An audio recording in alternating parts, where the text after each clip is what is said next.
My name is Konrad Styner. I'm a doctor of the time to be alive.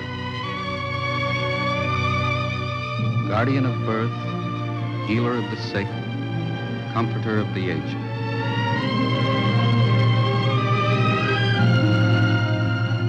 To the profession of medicine, to the men and women who labor in its cause, this story is dedicated.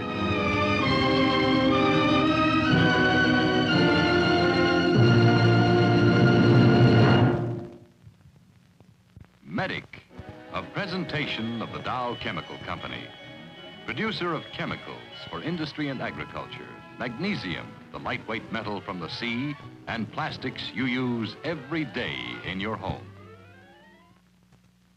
This is Saran Wrap, the remarkable transparent food wrap that modern housewives have found to be the perfect answer to so many household problems. If you're among the millions who now use Saran Wrap, you well know that it's the most convenient food wrap ever developed. Convenient because transparent Saran Wrap lets you see what you wrap. And convenient because Saran Wrap clings all by itself, without strings, without rubber bands. Why, Saran Wrap practically wraps itself. But the greatest convenience of all is the way Saran cuts your food bills by helping you stop food waste. You see, Saran Wrap is a moisture-proof plastic. Once you wrap it around food, it forms a tight moisture barrier. That means the food's own natural moisture can't escape, and harmful excess moisture can't get in. Saran Wrap maintains a perfect moisture balance, which in everyday language means perfect freshness. Freshness that lasts not just for hours, but for days, even weeks. As a result, Saran Wrap makes food last far longer, makes food taste far better. Naturally, this will cut down your food bills. For now, with Saran Wrap, you can stretch leftovers for many days. They'll look so fresh and they'll taste so fresh, your family won't believe that they're leftovers at all. For meats, for vegetables, for practically everything in your refrigerator, Saran Wrap is the secret of lasting freshness. Pick up a roll or two of Saran Wrap next time you're shopping. Saran Wrap is sold throughout the United States and Canada. Tonight's presentation, the field of hematology, science of blood. The object in point, a piece of jagged glass. The case in point, David Carter Stinson. He's 11 years old. From the day he was born, his life's been in constant jeopardy. A simple cut, an unlucky fall, a bruise, any of these could mean death for him.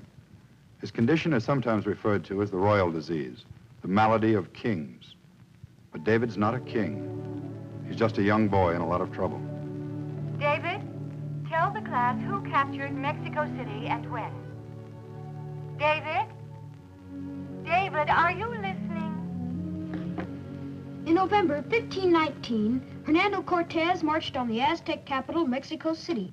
The Emperor Montezuma, thinking he was a descendant of the sun god, offered no resistance, and in a short time, Cortez controlled all Mexico. Say, Miss Walker, did they ever find those little men that landed near Cuernavaca? Little men?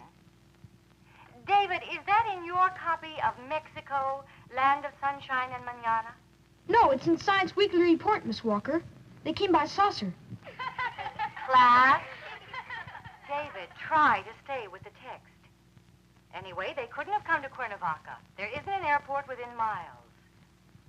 And now, class, David. Tomorrow we'll cover the principal industries in major cities.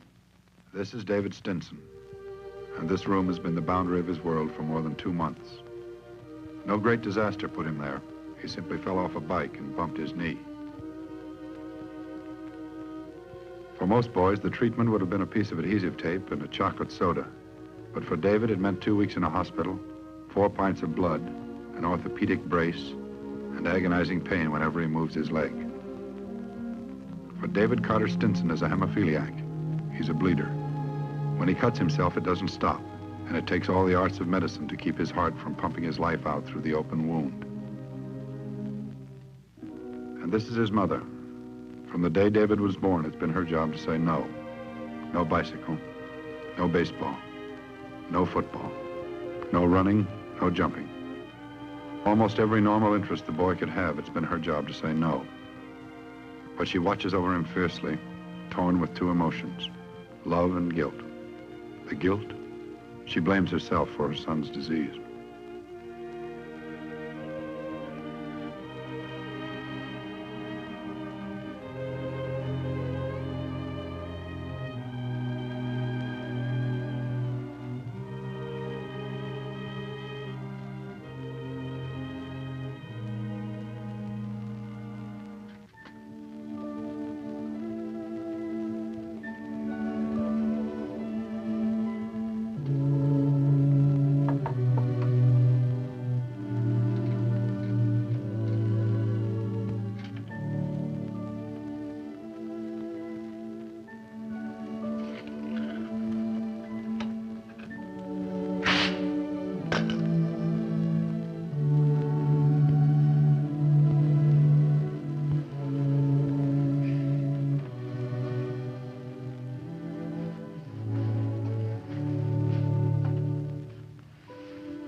Later, David Stinson is brought into surgery.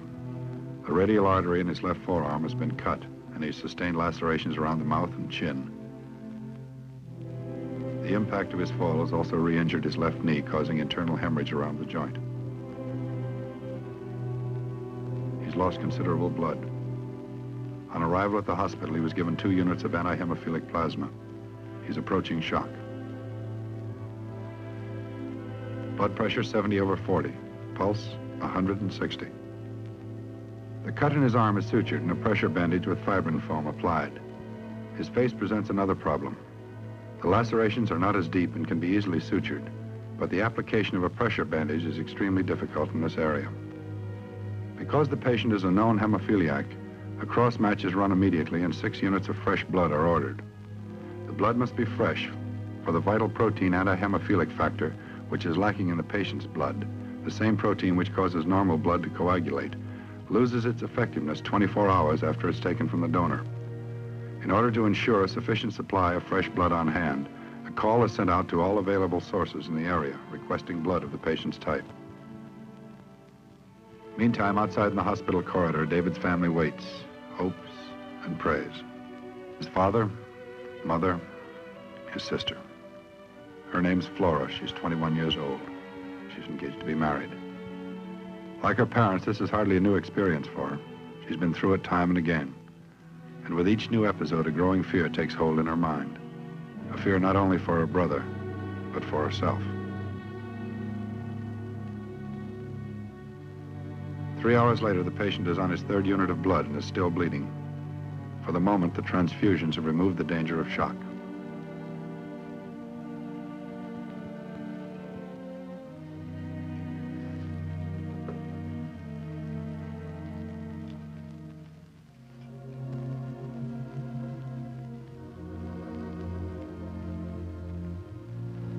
Makes 1,500 cc's. He's a sick boy.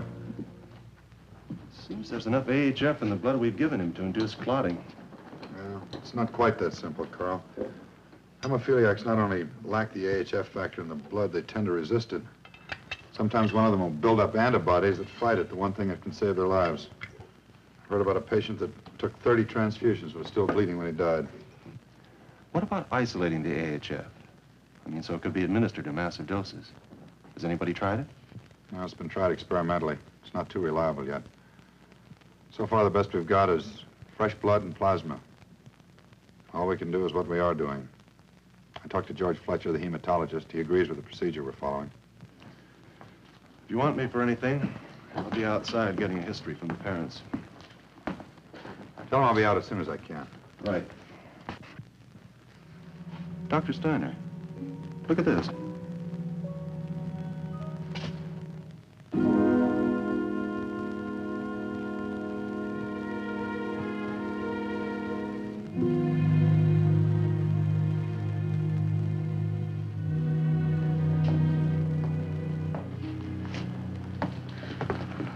Doctor, is there any change? Well, he's shown some improvement since he came in, Mrs. Stinson. Nothing conclusive, but it's encouraging. I'd like to review David's record, if I may. It's for the hospital records. Surely. Won't you sit down, please? Thank you. Let's see now. Full name, David Carter Stinson. That's correct. When was he born? March 10th, 1943. Any childhood diseases? Chicken pox, measles. He never did have the mumps. And when was he first diagnosed as a hemophiliac? When he was 5 days old, we nearly lost him, didn't we, Rose? What about some of the other episodes? There were so many. The next time was when he was a year old. He began to walk. For most mothers, it's quite an event. I dreaded it. I watched him every second, never let him out of my sight. It happened anyway. He fell and cut his lip. He bled for 3 weeks. Do you remember how many transfusions he received, Mrs. Stinson? Quite a few. I don't remember how many. I know it was a lot. When we took him back home, I was scared to death. Scared every minute that he was awake. Scared to pick him up. Scared to touch him. Scared even to kiss him. After that, it seemed to get better. For 2 or 3 years, he was acting like most kids. Dr. Styner said that's the way it was. Sometimes it was better, sometimes it was worse. I thought maybe it was over. Do you know of any hemophilia in your family? I mean, did you ever know of any relatives that had it? No, I'd never even heard about it until Davy was born. They said it came from me. I gave it to him. I didn't know about it. I'd never even heard about it. That's true, Sam, isn't it? I didn't know anything about it. Oh, of course not, darling. How could you? It wasn't your fault. It just happened. It's nobody's fault. When was the next time it showed up, Mrs. Stinson? Can you remember? When Davy was 4, Sam bought him a rocking horse. It was beautiful. Its eyes rolled. It had skin like a real pony. Davy loved it. Then one afternoon he fell off. Got a bruise, a bad one. Was he hospitalized for that? He was in for over a month. Had to wear a brace. And 5 years ago, he had a very bad one. We went to Yosemite. Davy fell off a rock. He sprained his ankle. Oh, I know we shouldn't have gone there. I know he shouldn't have been on the rock. But how do you keep a kid chained up when he wants to run and jump with the rest of the kids? All you can do is hold him down until he looks at you like you were a policeman. And you take a chance. You take a chance, and then you're sorry for it. Florrie saved his life. She was there when he fell. She was only 16, but she carried him all the way back to camp. We got a doctor. Rushed him to the small hospital in the park. Florrie and I took turns sitting up. She nursed him as though we were her own child, not her brother. It always surprises you. Kids understand more than you think. Excuse me. Excuse me, is there a phone? Just down the hall, other side of the elevators. Thank you. I'll be right back.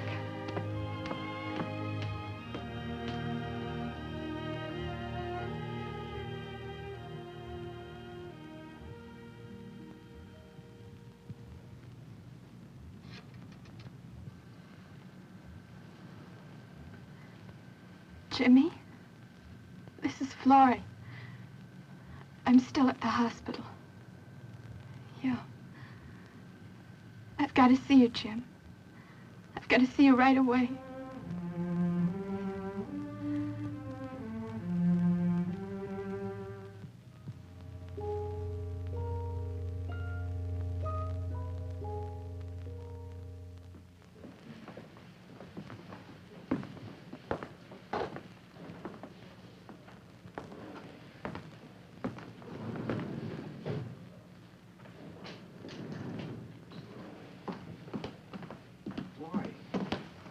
Florence doing? Hi. How's Davy? We don't know yet. I'm sorry to call you out so late. That's okay. You sounded so funny on the phone, kind of scared me. What's it all about? What's the matter? Jimmy, are you really thinking about marrying me? Is that what you brought me down here for? Answer me. Do you really want to marry me? Well, I think so, Florrie. I mean, well, we talked about it, you know. Later on. Gee, do we have to set the date right now? Do you really know what Davy's trouble is? Sure, he's kind of sickly. He gets hurt easy. He's a hemophiliac. Hmm? He's a bleeder. If we get married, if we have a baby, a boy, he could be just like Davy. Well, how come? You're from the same family. You didn't get it. No, I give it. Women aren't affected by it. They only give it. I'm a carrier. Well, how do you know? There's no way of knowing for sure. Not until I have a baby. But there must be some kind of a test. There must be some way of telling. There isn't. All I know is it's in the family blood, and it could be in mine. If I've got it, I could pass it on to my kids.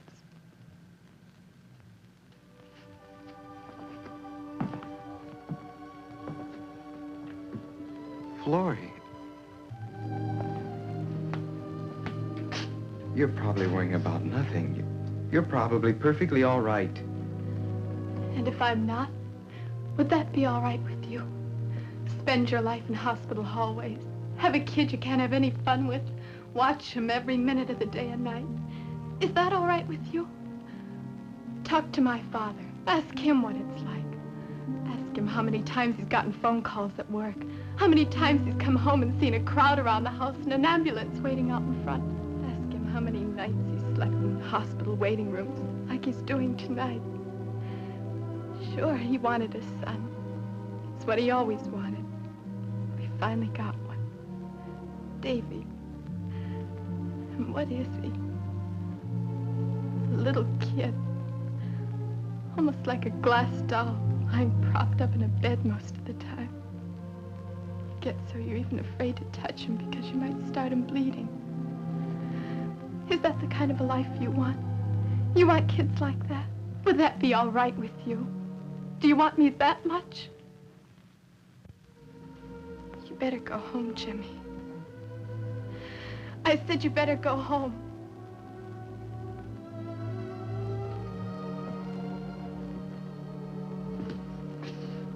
You're all wrong.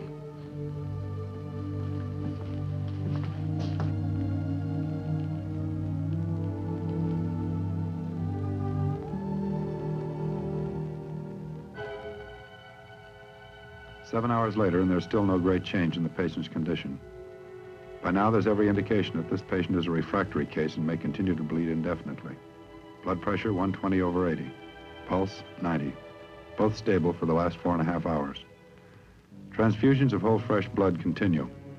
If they were to be stopped, it would be only a matter of time before the patient went into shock and died from loss of blood.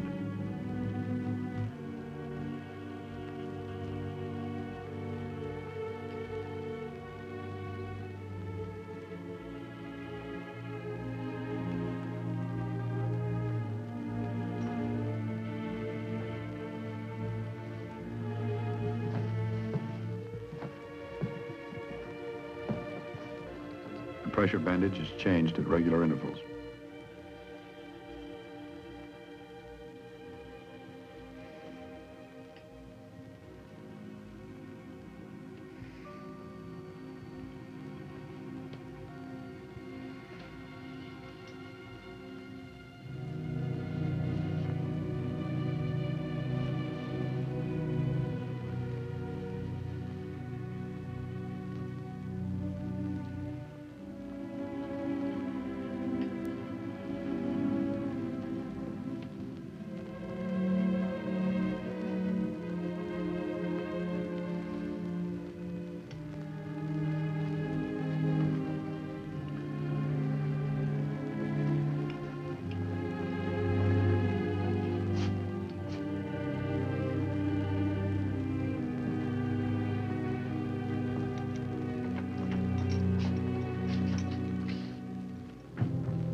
Never mind that, Carl.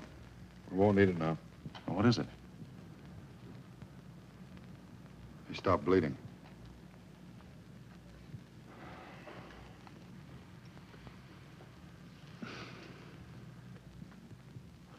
He's so pale.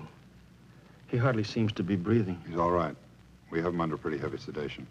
There's no need to wake his mother, is there? I don't think so. Not unless you want to. 11 years old. He's the top of his class in school. If they want him to make a speech when he graduates. He's a bright boy, Mr. Stinson. You ought to be proud of him. Is he gonna live, Doctor? Well, he came out of it this time. If he's careful, no more accidents, no major cuts or bruises, he ought to make out pretty well for the time being, at least. Well, what about the future? Well, that's pretty hard to say. What isn't hard to say? What can you tell me that I can take to his mother so she wakes up with a smile for just once in her life? Your boy's alive, Mr. Stinson. 20 years ago, he'd have been dead. Alive? Alive for what? So he can spend his life in hospital beds with braces and wheelchairs? Would you like to come outside, Mr. Stinson? We can talk about it there. What can you tell me outside that you can't tell me in here? I can tell you the truth.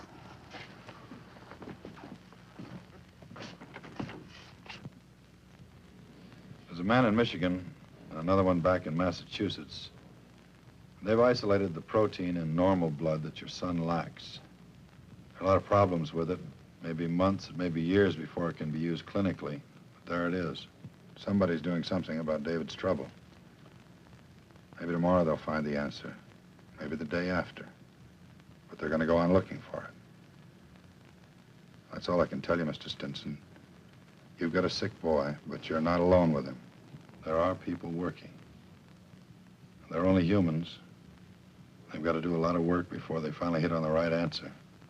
But when they do, they come up with insulin, sulfa, penicillin, the mycin drugs.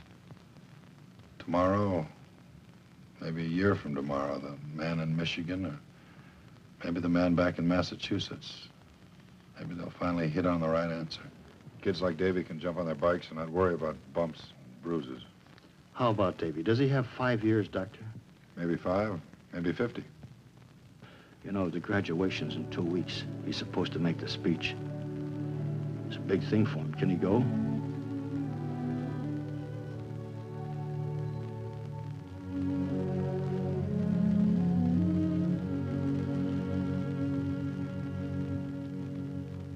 David Stinson, I, Rhonda Meade, was vice president of the graduating class of Jefferson Grammar School, and proud to congratulate you on your achievement as honor student of the class of 1954. I now present our class president, Michael Elliott. David Stinson, I, Michael Elliott, as president of the graduating class of Jefferson Grammar School, am proud to congratulate you on your achievement as honor student of the class of 1954. Even though you were in attendance only 72 days during the school year, your record was outstanding, and you were chosen valedictorian by the students and teachers of the class. It is my privilege to present you with this award in token of your achievement. Thank you, Michael.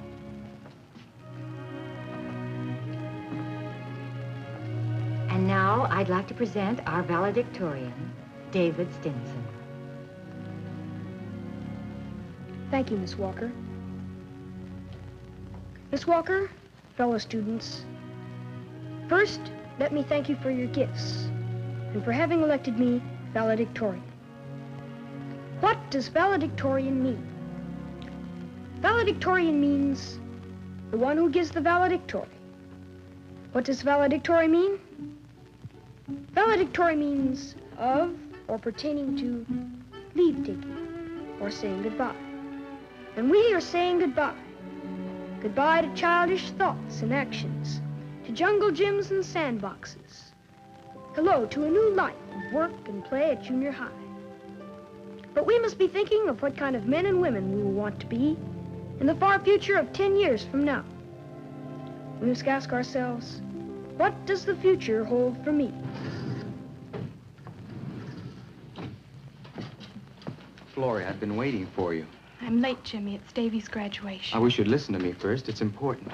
It's been 2 weeks, Florrie. I haven't seen you. I haven't called you. I suppose you thought I was trying to ditch you. Well, I'm not. You gave me a lot to think about, Davy and all this hemophilia stuff. Well, I thought about it. I thought about every angle.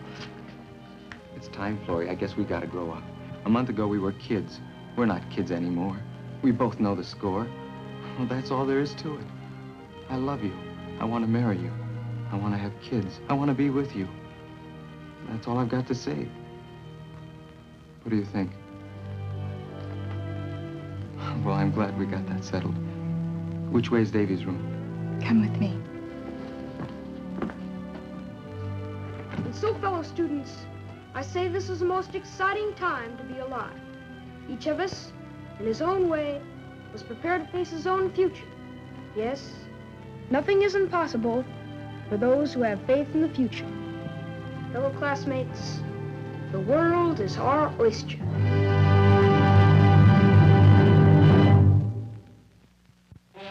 The Dow Chemical Company is bringing you Medic, case subscript to follow. This is latex paint, a product of chemistry so unusual, so easy to use, it will give you a new concept of interior decorating. First, you'll notice that a latex paint has no painty odor. You can paint in any weather with the windows closed.